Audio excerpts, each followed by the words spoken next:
राजेश एक छोटे से गांव में स्टेशन मास्टर का बेटा था।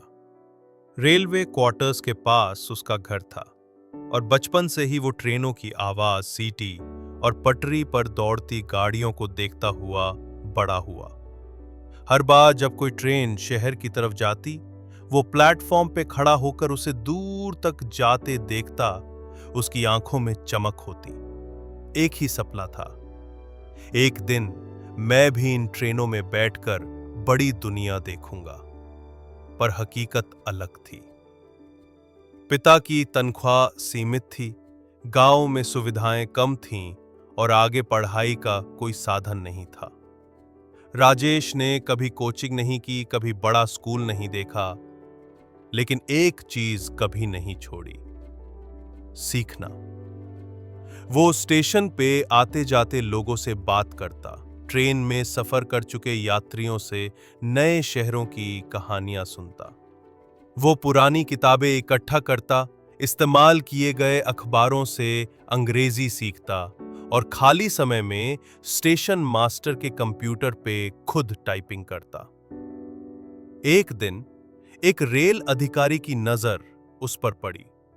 उन्होंने देखा कि राजेश रेलवे के सिस्टम, ट्रेन नंबर, शेड्यूल सब याद रखता है। उन्होंने पूछा, तू करना क्या चाहता है? राजेश बोला, सर मैं रेलवे इंजीनियर बनना चाहता हूं। अधिकारी मुस्कुराए। उन्होंने एक पुराना लैपटॉप राजेश को दिया और कहा, अब से ये तुम्हारा स्टेशन है, लेकिन ये स्टेशन ज्ञान का है। राजेश ने दिन रात मेहनत की।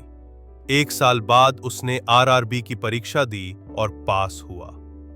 फिर एक दिन वही स्टेशन, वही प्लेटफॉर्म, वही गांव, लेकिन इस बार राजेश इंजीनियर की वर्दी में ट्रेन से उतरा।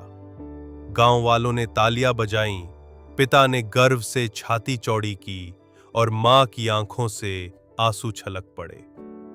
ट्रेन वही थी, लेकिन अब उसमें बैठा मुसाफिर बदल चुका था।